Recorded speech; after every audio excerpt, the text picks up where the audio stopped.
Have you ever recorded your acoustic guitar and thought to yourself, why does this sound so dull and lifeless? Well, what if I told you there's a simple way to make your guitar sound full, wide, and actually interesting, even if you're just starting out? You don't need expensive mics or years of experience, just a few layering tricks that the pros use all the time. So in this video, I'll show you exactly how to layer your acoustic guitars so they sound like something you'd actually want to listen to. Let's dive in. So let's get started by recording our first layer here. I'm going to record my Yamaha CPX 500, not an expensive guitar, probably about $300 to $400. Just want to show you guys that these tricks can work on any gear. And to record this guitar, I'm just going to aim my mic at the 12th fret. I'm going to keep my guitar about 8 to 10 inches from the mic, and it should sound fairly good.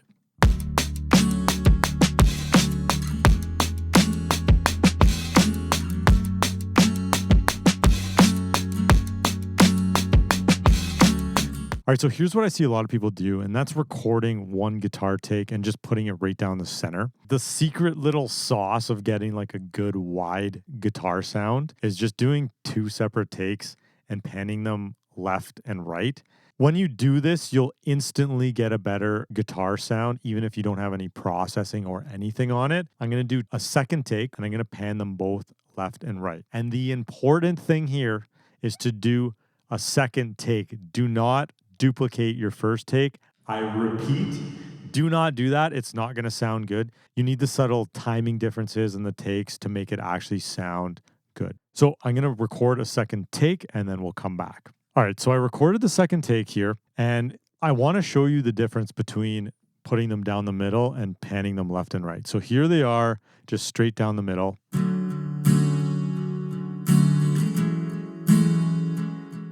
And here they are panned left and right.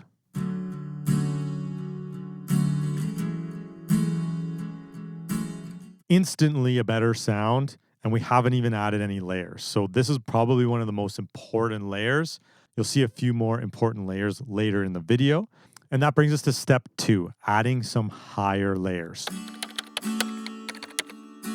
What you can do, there's a couple different options. What I have here is a Nashville strung guitar. It's actually a 12-string guitar, and I just cut off all of the lower octave strings. What I'm going to do is I'm going to add some higher layers to this. Other options for people who don't have a Nashville strung guitar are playing the chords higher on the neck. So you can put on a capo and just kind of transpose your chords so you can play them higher on the neck. And that'll give you that higher kind of brighter layer that we're looking for. So I'm going to record this and show you the difference.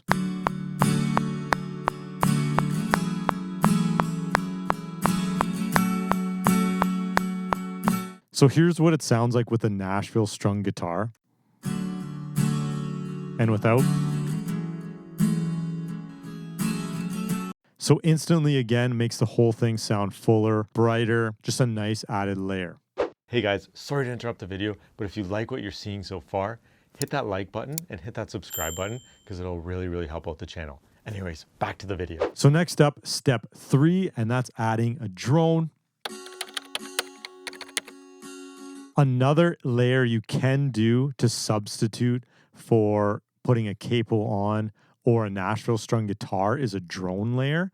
And that's just kind of playing some higher strings and like some open strings on the guitar. So something like this.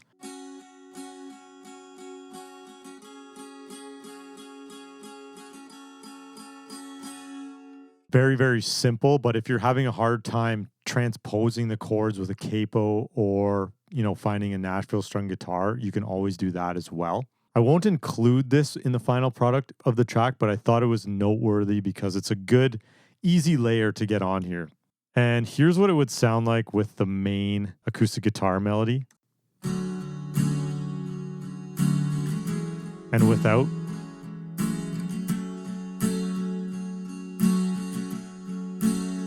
And you can get creative with this and add, a chorus plugin. This is just with Fine Classics pedal board. I use this DI chorus room. Basically puts a chorus sound on these guitars. Here's what they sound like on their own.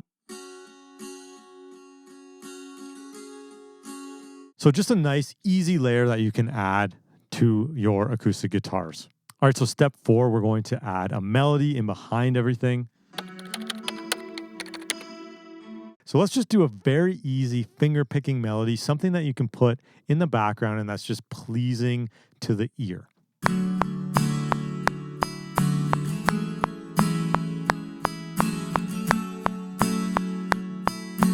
All right, so with these, you can also add like a chorus or kind of get creative with it and just get a different sound than your actual acoustic guitar. So here, I'm going to use that DI Chorus Room preset again.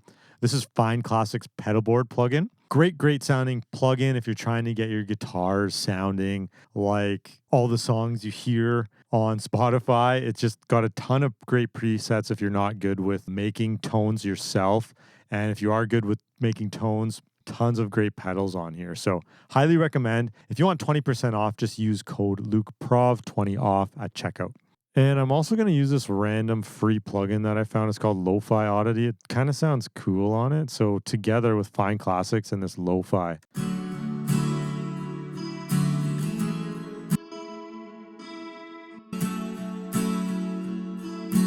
And then if you want to have fun with it, you can kind of accentuate some of these layers too. Like here's this riff here. What we can do is re-record that riff and add like a little altar boy on it, maybe pitch the formants up and add some reverb just to kind of make something cool sounding in the background for a little bit of ear candy. All right, so I got little altar boy on here. I got the pitch all the way up to 12 semitones. And I also have a chroma verb set all the way wet with this smooth space preset. And this is what they sound like on their own.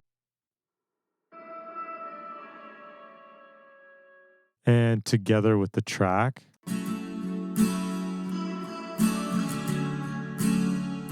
Just a cool little added layer. All right, and here is the final product with everything played together.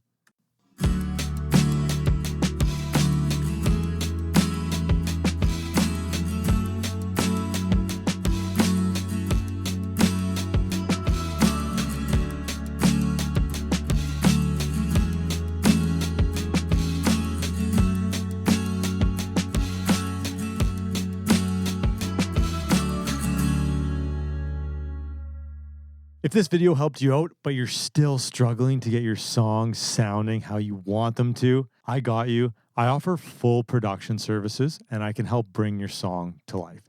Whether you're stuck on songwriting, recording, arrangement, or just need somebody to take your vision and turn it into a finished track, I can help you out. If that sounds like something you want, hit the link at the top of the description, fill out the quick form, and I'll take care of the rest.